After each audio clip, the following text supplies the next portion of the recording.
Good morning. Thank you all for being here. My name is David Norquist, and I'm the Deputy Secretary of Defense. I'm joined today by General John Hyten, the Vice Chairman of the Joint Chiefs of Staff, to discuss DoD's ongoing support to fighting the COVID pandemic. I'd like to take a moment before we begin to recognize the over 40,000 Americans that we have lost to this virus, including 25 associated with the Department of Defense. Their families are in our thoughts and prayers.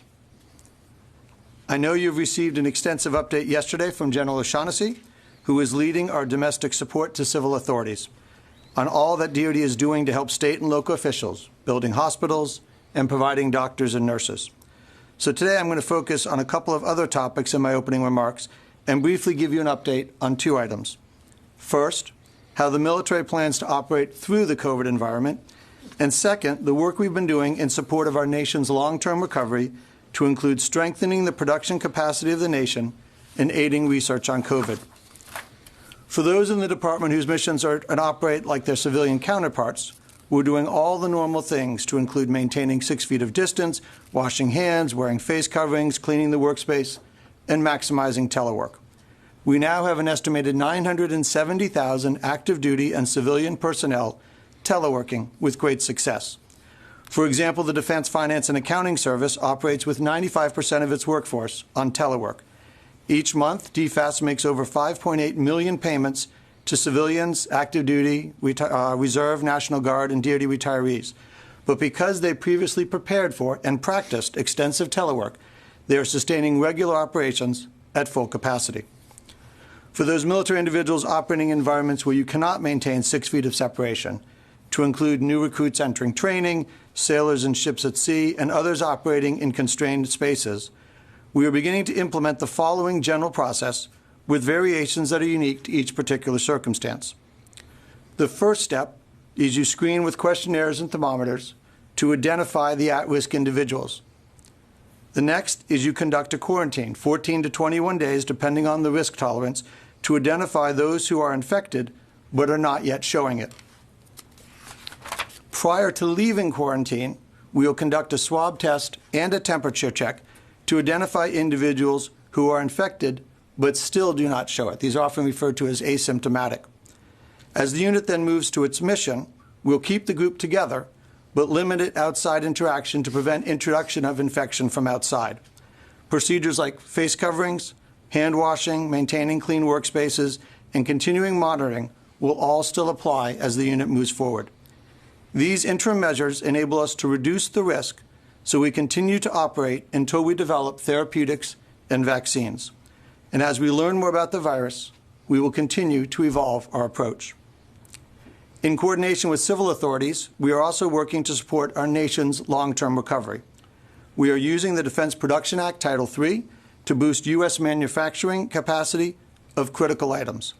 This includes increasing U.S. production of N95 masks, which will result in 39 million additional masks in the next 90 days and 141 million additional masks over the next 6 months. In addition, we're working with vendors to increase swab production from 3 million per month to 20 million per month. And moving ahead, we're working with vendors to evaluate increasing production of other PPE items, as well as the reagents for test kits and active pharmaceutical ingredients. Second, we have world-class researchers improving our understanding of the virus and working tirelessly with our interagency partners to develop therapeutics and vaccines. These efforts include studying COVID-19 in selected recruits and other populations on a volunteer basis to identify asymptomatic and pre-symptomatic prevalence of the infection, investing in innovative diagnostic technique capabilities and new medical countermeasures to detect, prevent, and treat COVID-19, collaborating with Health and Human Services on 3 vaccine candidates and numerous therapeutics in order to accelerate these products for clinical trials. These efforts will help us answer some of the major outstanding questions and enable us to better mitigate, treat, and ultimately prevent the virus from spreading. As we continue to do everything we can to support the COVID response, the Department of Defense continues with its regular mission. Over the next few months, for example, we will conduct war games and experiments to evaluate different fleet designs and joint warfighting concepts to ensure we are prepared for the challenges of the future and not just for today. Finally, Let me close by thanking those service members who, as we talk, are standing watch around the world to ensure the Department remains prepared and ready to protect the American people from those who wish us harm. With that, I'll turn to the Vice Chairman of the Joint Chiefs of Staff to say a few words before we take questions. Vice Chairman. Thank you, Deputy. Good morning, everybody. The U.S. military remains ready and continues to operate around the world, and that includes providing personnel, supplies, and support to the public health crisis here at home. I also want to start by offering condolences to the families of those we have lost to COVID-19. And our top priority remains the safety and protection of our troops and families from COVID-19, especially our more than 50,000 service members, which includes more than 4,200 doctors, nurses, and medical personnel currently deployed across the United States working to protect the American people. The United States military continues to support the whole of government in response to the COVID-19 pandemic. Our COVID operations have evolved here in the Pentagon and in our combatant commands. As you know, it was a very, very intense and active period the first few weeks here in the Pentagon. But now our operations are starting to smooth out and normalize. We still have more people engaged now than we did before, and that still increases every day. But it's similar to any other operation we have going on around the globe, whether it's the Middle East or the Pacific or the Europe, wherever. For example, if we have an operation, one of the priority jobs of the Joint Staff and the Secretary of Defense is to quickly push forces to a combatant commander. In other words, the combatant commander will make the request to the Secretary of Defense, and then we work to get them the forces. When we lay down the forces, we lay them down where the combatant commander requests. In this case, FEMA is working together with Northern Command, General O'Shaughnessy, to figure out where the forces go. And once the forces get there, they're now General O'Shaughnessy's forces, and he can move them as he needs. The Pentagon role begins to lessen, which is where we are now, starting to normalize. General O'Shaughnessy keeps us informed, but we don't have to move the forces for him or to him for the most part. If he needs something else, he'll come to us and ask, and we'll push those forces. But he has significant forces now spread out across the country. Supporting General O'Shaughnessy and FEMA is still our top priority, but now we're starting to get time to think about what comes next as well. So the other piece I want to quickly highlight is to expand what the Deputy just talked about in terms of testing. So we're creating a new framework for COVID testing in the department. We're moving from a diagnostic focus to a diagnostic plus screening focus. In other words, that means we have the ability to expand our testing capabilities to wider military populations, prioritizing the highest risk to forces and ensuring our strategic mission assurance. And as testing supplies become more prevalent over the coming weeks and months, we'll continue to apply that testing along with social distancing, facial coverings, quarantines, the other things the Deputy mentioned, where necessary, and we'll work our way through tiers. The Secretary of Defense recently approved tiers for our forces to prioritize where we apply the testing concept the Secretary just described to you. Tier 1, critical national capabilities, like our strategic deterrent, our nuclear deterrent. Tier 2, engaged fielded forces around the world. Tier 3, the forward deployed and redeploying forces. And Tier 4, the other forces. So we've already started with Tier 1, focusing our supplies and efforts on these critical forces, like our strategic deterrent, making sure that they're always full up, always ready to go. It's important to note that testing by itself, as the Secretary described, does not enable us at this time to improve our readiness and availability. Testing alone does not do that. However, it is a powerful tool that's helpful when complying with quarantine and the other public health items that can improve our overall force availability. So we're working with HHS, FEMA, the White House, and industry to turn what currently is a testing supply problem into a logistics problem, because when it becomes a logistics problem, that's something we're really good at. So I want to close by thanking all the servicemen and women, especially our medical professionals, our reservists, our guardsmen that are deployed in harm's way today. I want to recognize each and every one of them who are in this fight. They're bringing extraordinary skills honed over the last 2 decades in the most challenging scenarios now to the fight against COVID-19. The readiness of our military is strong. We're still capable, we're still ready no matter what the threat. No one should doubt the readiness of our military to respond and defend the American people whenever required. So with that, we're more than happy to take your questions. Thank you. Bob Burns on the phone. Yes, yes.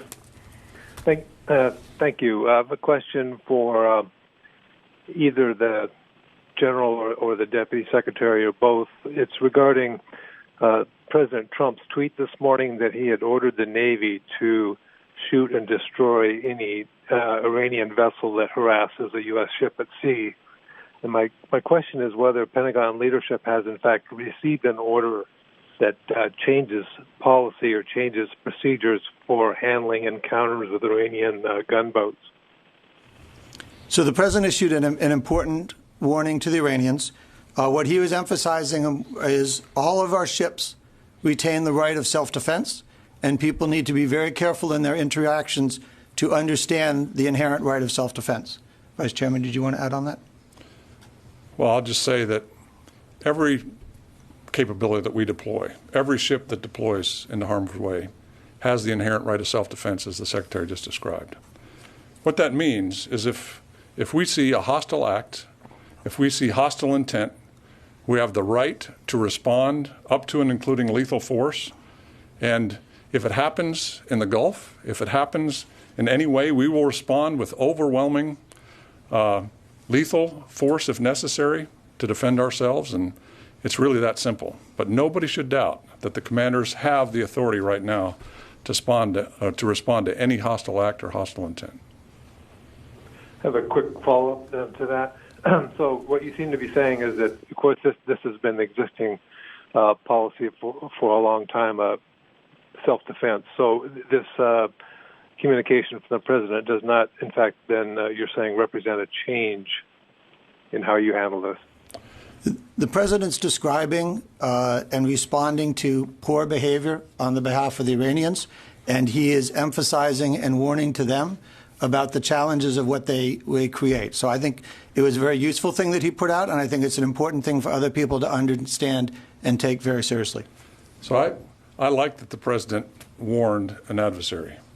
That's what he's doing. He's providing a warning. If you want to go down that path, we will come, and we will come large. So don't go down that path. That is what he's saying. He's saying it in clear, uncertain terms. We understand that direction, and every commander that's deployed has the ability to execute that. Barbara? But all due respect, what the president said was that you would take action against the Iranians for, in his words, harassment, which is different than hostile intent. So I would ask you to address that, because the president did not discuss hostile intent and your right of self-defense. He discussed harassment. Also, very quickly, General Hyten, in addition to that, I would like to ask you your current assessment. Do you currently believe that Kim Jong-un is fully in control in North Korea? What is your assessment of his control of his regime right now? On testing, when are you going to be able, you said there's a testing problem, when are you going to be able to fully test all three tiers? But the first thing is the president said harassment. He didn't discuss hostile intent, to the best of my knowledge. I think the intent behind his language is clear. I think when you talk about harassment, you're talking about actions designed to provoke, actions designed to threaten. And I think that the choice of language, what we're using is the terminology in our air, but I think it's a very clear message that the Iranians should understand. So that's a difference then. You are saying you now will take lethal action against harassment. So, the way you started your question always strikes me as interesting, because every time I hear the words, with all due respect, here it comes right after that. And so that's the way I look at it. Now, the president made a clear statement. I think the Iranians understand that. I think the American people understand that. Now, we, as the military, have to apply that clear direction from the commander-in-chief into lawful orders that we execute. And we know what that means. We have no doubt what that means. Now, if you come across and you're in a safe distance and you're waving, that's one thing. If you have a gun and you point it at me, that's another thing. We know exactly what that means. So if you cross that line, we know what that line is, and we will respond. We don't need any more direction in order to do that. I think the president's message was crystal clear, and we don't need any more actions. Now, as you talk about Kim Jong-un, I've read the newspaper articles. I still read the news because you never know, I might find something in there. So when I looked at the news, I was interested. So I can tell you that in the intel, I don't have anything to confirm or deny anything along those lines. So I assume that Kim Jong-un is still in full control of the Korean nuclear forces and the Korean military forces. I have no reason not to assume that. And then testing across all the tiers. Mr. Secretary, do you want to start down that path? Testing on When do you anticipate? The general indicated that there are challenges nationwide in having a full testing program. So I am curious what your current thoughts are on when you will be able to achieve full testing. I believe General Milley wants 60,000 tests a day within 45 days. When will you get to that? And part of the reason I ask is we now know that a number of sailors aboard the TR suddenly were negative asymptomatic and tested positive at 14 days of isolation, which suggests testing may not be, as you said, the full measure of being able to define a healthy crew. When do you anticipate you're going to be able to test? So let's take a moment on your description, because I think it goes into the approach that we are taking, which is the reason you put somebody into quarantine is the idea that they may have had an exposure to the virus that hasn't developed to the stage that you can catch it on a test. By putting them in quarantine for 14 days, by the end of the 14 days, if they did in fact have it, it would most likely have developed to the point that either they'd have symptoms or a test would catch them even if they were asymptomatic. That's why we designed our approach this way, which is you do the quarantine first. If they are positive, you give it the maximum chance to develop. Now, one may decide, is 14 days enough? This is one of the things we're just going to learn and evolve with over time, which is we also don't know, by the way, that after 14 days when you test positive, are you still contagious? Or are we finding remnants of something your body fought off 7 days earlier? These are all the measures that we have to go through. When I talk about our research, it's to understand how long are you contagious? If you're asymptomatic, are you contagious, and at what periods can you get it a second time? So those are all the things. So the question of we want to move through each of the stages, but part of what we're doing is refining the approach and the techniques as we go through them. So I don't have a date where I want to hit X number, thousands of tests, but I think for the critical ones, we want to get those done right away, and we have a plan to do all of the highest priority tier ones. If not, I believe it's this month, right? We'll get through all the tier ones this month, right. and then I think we'll rapidly get into tier 2 and tier 3 to get to the entire force. The 1.4 million active duty and the entire Guard and Reserve is going to take us into the summer. Right. But I think we'll get to the deploying, redeploying forces, the forces engaged, all the tier 1 forces next month, and we're already basically working hard on the next carriers going out, the next submarines going out, the next basic training classes. We have moved a lot of stuff into place right now. So we're moving quickly. It is a supply issue right now, which is causing us not to be able to go down the full spectrum of all the forces. So we'll have to, that's why we came up with the tiered approach.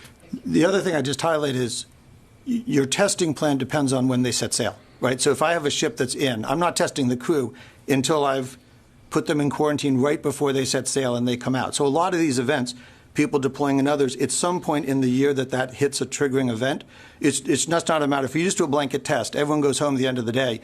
The next day they could have picked it up at home. So you really haven't provided yourself the level of protection. That's why our procedures are cued on events and on quarantine periods. Tom? Yeah, I want to hit testing again, General. Again, General Milley said 60,000 by the end of May, early June. Do you think that's realistic? Can you achieve that? What do you need to get there? And then also, what is the daily testing number you expect to get to for the entire force you mentioned by this summer? Do you have a number on that? So we certainly can confident we can get to the 60,000 end of May, early June. I think that's one. What we're going to try and get. Tier 1. That will cover the tier 1 and potentially beyond. Again, part of this is that should get to tier 2 and tier 3. 60,000 a day should get to that entire structure. Oh, yeah, I'm sorry. Did you say 60,000? 60,000 by the end of May, early June. What will that cover as far as the force? So I'm not sure I'm following the 60,000 a day. We were looking at. That's what General Milley said the other day, is building up to that capacity. To build up to, we only need about 50,000 a week, 200,000 a month to hit the core functions. 60,000 per day by the end of May, early June. That's his aspiration. Okay. So the question is, what will it take to get there? And then how many of the force would that cover? I think tier 1, right? No. If you did 50,000 a week, you could make it through tier 1 and start into tier 2 and tier 3. You get to 60,000 a day, you're able to hit a much broader range of things than our initial planning would prioritize. So it's a good aspirational goal, because when you get there, you can do a lot more things. But what we're looking at to cover the key tiers is 50,000 a week, 200,000 in a month. Because again, you're prioritizing when they move, right? It's when the submarine sets sail. It's not just every submarine crew. But that's also recruits, right? So you're looking at recruits. That also gets to when the services look at expanding their incoming recruit platform. So they bring in a certain number. The recruits are at the level they're doing in Tier 1. But when you start to talk about the rest of the country getting to full activity, then you're bringing more recruits from across the country. You're potentially ramping up your pipeline. Then you'd want to grow it. What this depends on is the work we're doing with the Defense Production Act to drive up the supply of reagents, of kits, of those other things. In many cases, we're doing that to benefit the rest of the country. We recognize in all of this that although we have a high priority mission, we aren't the one who is having the people dying, right? We have people who die, but the numbers are much smaller than nursing homes and others. So when we're helping drive up test kits, those are in many cases high priority, want to take care of them first. What number you hope to get to? In the near term, 50,000. 50,000. But again, down the road, what is it, the number you hope to get to so you're confident for the entire force? So when we get to the number that General Milley said, we'll be able to cover the entire force.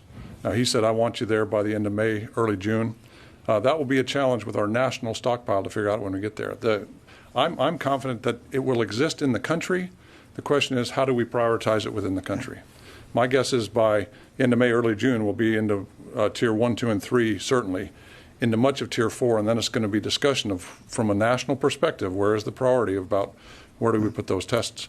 But right now, like the deputy said, with 50,000 a week, we can cover all the Tier 1, which, oh, by the way, includes the new accessions into our and nationally, we have seen the number of tests go up dramatically. I think it was over 4 million, and they're doing 150,000 a day. So part of that is the capacity is there, and it's climbing. Part of what we have to adjudicate is what part of our testing is a high enough priority to insert into that process and say, hey, we need to be able to test this set. I wanted to close the loop, hopefully, on the issue of the presidential tweet. He did mention harassment. So what we're talking about in practice is Iranian fast boats going around Navy ships, correct? That's what we've been seeing. So on that, what they're doing, would that justify lethal action in your mind?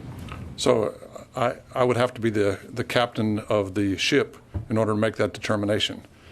So I'm not going to encircling fast boats going by on its own. So is that justified to take lethal action? So it depends on the situation and what the captain sees. That's a hypothetical question, and I don't want to go down that. Hypothetical, because that's precisely what we've been saying. What's going on right now is if you can't let a boat, a fast boat, get into a position where they can threaten your ship, and I think that every captain at sea understands what that is right now, and we have very specific guidance on how we can use lethal force. I go back to what the president says sends a great message to Iran. That's perfect. We know how to translate that into our rules of engagement. We don't talk about rules of engagement in public, but they're based on the inherent right of self-defense. They're based on hostile intent and hostile act. That's all we need in order to take the right action. Go to Phil Stewart on the phone. Thanks. On Iran, can you please let us know your assessment of their satellite launch? And what do you think that getting back to the president's tweet, do you think that this latest episode of harassment of the ships was a break from, there had been a long lull, was a break designed to send a message, or was this, is the assessment of the folks out there that this was just an aberration, some local commanders getting excited? Thanks. So let me first comment on the space launch. DoD has and continues to monitor closely Iran's pursuit of viable space launch technology and how it may relate to its advancement of its ballistic missile program. And Iran's ballistic missile program remains a regional threat to U.S. interests and those of our allies and partners, and we remain confident in our ability to deter or defend against threat posed by Iran and its proxies. But we view this as further evidence of Iran's behavior that's threatening in the region. I think when you look at the behavior of their boats, that was the second part of your question, I don't know that I can ascribe full intent to it, but you look at it, it's the same malign behavior that they have practiced in other areas, and it's very careful. They understand that there are limits and lines that they should not cross because of the consequences to them. Vice Chairman, anything to add? So regarding the Iranian space launch, everybody in this room and everybody around the world should know that we watch every rocket and missile that comes off the face of the earth, and we track it and characterize it very precisely. So we did that with the most recent Iranian launch. I won't tell you exactly what the intelligence says because that's classified information, but what I can tell you is it went a very long way. And if you have a missile that goes a very long way, and whether it works or not and puts a satellite in space or not, I won't go into those details, but it went a very long way, which means it has the ability, once again, to threaten their neighbors, our allies, and we want to make sure that they can never threaten the United States. So we watch that very carefully, but this, like the Secretary said, this is just another example of Iranian mine behavior, and it goes right along with the harassment from the fast boats. We're trying to create a safe environment for maritime transit in that part of the world. That's what the force over there is to do. And the malign behavior of Iran that questions that causes significant risks to the safety and security of that region of the world and therefore the world as a whole. So you put those two things together, and it's just more examples of Iranian malign behavior and misbehavior. Can I just ask why you won't characterize whether the satellite launch was successful when other launches have been characterized, and why is this one being treated differently? I'm not treating it differently at all. It just happened, and it takes a little while to characterize exactly what goes into space. So once it's characterized and once it's out in public, I'll be glad to sit here and talk about it. But I'm not going to talk about what happened in the end game of a rocket that just happened, because I've been launching rockets my whole life. There's a lot that has to happen before a satellite becomes operational, or whether it even works or not. And it takes a long time to characterize that because it goes around the world. So it's just early in the process of doing that. So by this time tomorrow, I imagine if I was standing up in front of you, I could explain exactly what was going on, whether it was successful or not. I just don't have that information yet. Where do troops who are mobilized within the U.S. for pandemic response fall within the testing tiers that you guys are trying to stand up? So if they're mobilized for pandemic response, so you think of the doctors going in. So much like doctors in any hospital, they're almost in sort of the tiers area, which is you've got people who have symptoms you have to test, and you've got those that you're supporting in those responses. So if they start having symptoms, they have exposures, they're part of that. So they would clearly be in Tier 1 if they weren't already covered by the normal testing procedures that CDC has put out as their first priority. So but they're always a priority for us. So you said tier 2 or Tier 1? I think you said Tier 2 first and then Tier 1. No, they'd be Tier 1. But yeah. But what he said is really important because they're really Tier 0. And it's probably something that's worth, when I talked about moving from a diagnostic to a diagnostic plus screening, the diagnostic requirement is not in that tier screening approach. The diagnostic requirement is basically Tier 0. And that includes the doctors, the nurses, and it includes anybody that becomes symptomatic. If you became symptomatic in the Pentagon or were in close contact with somebody who was symptomatic, you would get a test. That is a Tier 0 test. That's the diagnostic piece of the puzzle that still continues. So it's when we go to diagnostic, which is all we've been doing, to diagnostic plus screening, that's where you get to the tiered approach. But as far as Guard troops mobilized for testing stations or for logistics and stuff like that, considering they're not at home, they're not sheltering in place, and they're having repeated possible exposures, where would they fall on that spectrum? That would depend on whether there were symptoms, whether the risk of exposure was such that a doctor felt that they needed to be tested. So each organization would do that. But it's similar to another person or other, which is if there's a symptom of it, or if there's enough risk of exposure to justify it that a doctor said you need it, then they would get the test. We go to Tara Kopp on the phone. Hi, thanks for doing this. Another testing question. I was wondering to what extent are you planning to use or deploy antibody tests in the field to see if a particular base or unit, enough of them have had it, gotten over it, have the antibodies, and what sort of assumptions would you use on immunity to where those forces might be protected and could operate, with a little less of the social distancing requirements? Thank you. So those are great questions because, yes, the answer is we are participating and working with the interagency process on antibody tests.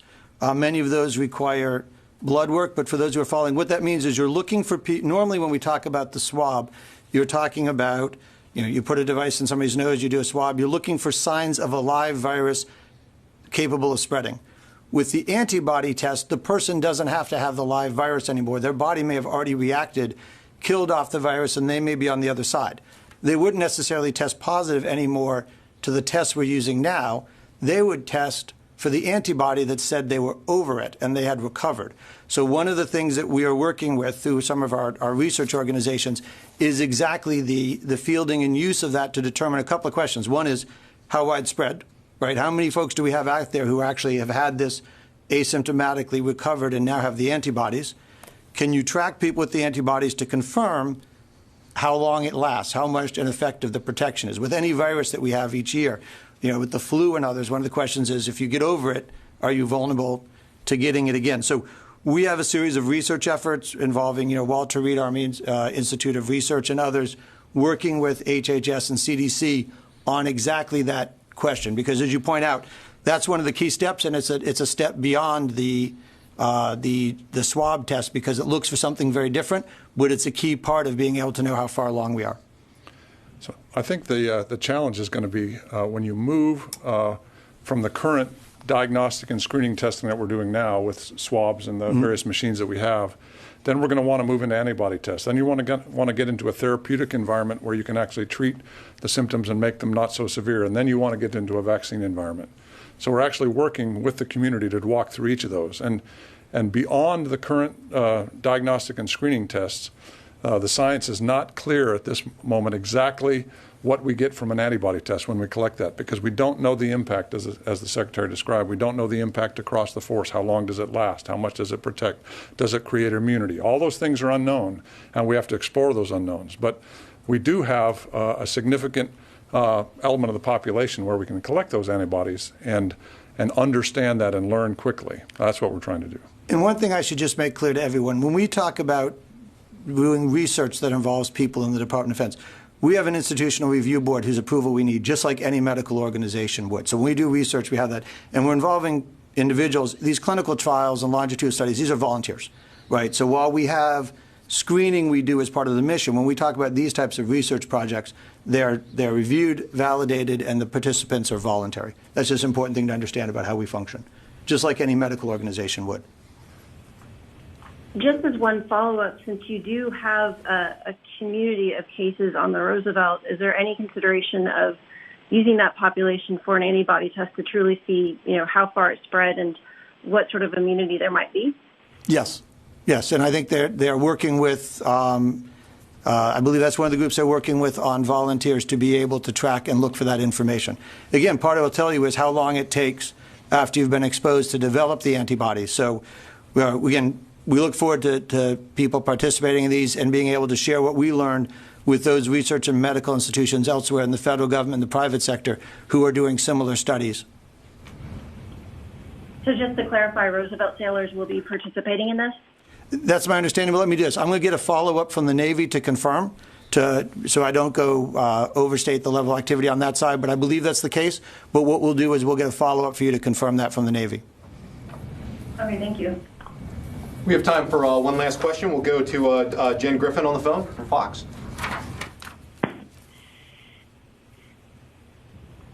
Thank you very much. I have a question about the belief in the military that this is going to return. And is it your assessment on the task force that when it does return, that it will come back more virulent? How frequent will it return, and how are you preparing for that?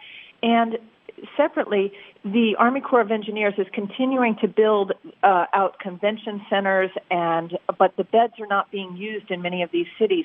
Is it still a good idea to be converting all these convention centers when some place like Florida is already going back to sort of normal social interactions? So I think when you look at what happens next with regard to the virus, you have a couple things. One is, as people begin to return to, I won't say completely normal, but return to businesses and other activities, and you have a potential risk of the virus returning, you want to be assured that you have the capacity that if there was another outbreak, you have the beds, the facilities, the doctors, et cetera, support. That's part of the buffer that you build because you have time. So I think you will see us continue to, with fiscal prudence about not wanting to overstate it, but to be ready so that if something happens, there is the capacity to handle it. The question of whether it returns, though, depends on the nature of how the virus evolves. So we'll have potentially the opportunity for therapeutics, which will reduce the severity. We may have a number of people whose immunity reduces its ability to transmit.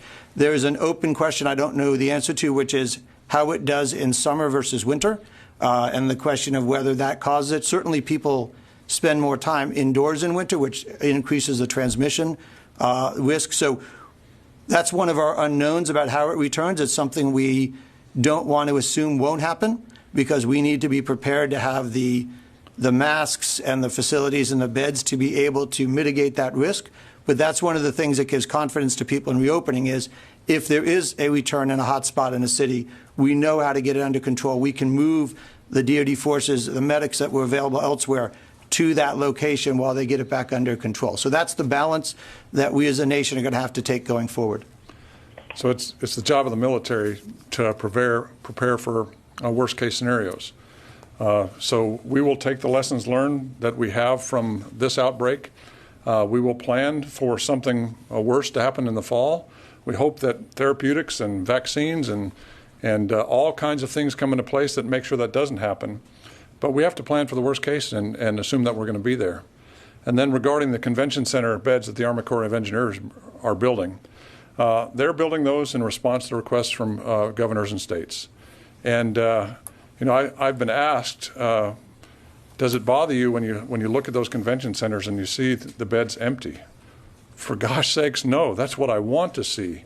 I don't want to see beds full. If you see beds full, that means that the local capacity of the local hospitals to handle this have been overwhelmed, and now we're into an emergency situation. We want to make sure we build all capabilities ahead of need. We want to make sure we push supplies forward ahead of need. You always want to have excess capacity, not too little capacity. And so it doesn't bother me at all that many of the convention center hospitals that have been built are empty right now. We have to be ready for the worst case, and we hope it never comes. So I'm happy when I see empty beds in the Javits Center. I'll just leave it at that. Thank you. Barney, any closing comments, gentlemen? Well, again, let me just thank you, everyone both in the room, those on the phone, and those watching on TV for taking the time. I appreciate your interest and support for this subject. And again, the men and women of the armed forces, and particularly those in the medical community who have gone out and moved and deployed to be able to respond, I thank them for their quick and prompt response. Stay healthy, stay well, wear your mask. Thanks very much, everybody. Thank you, everybody. Thank you.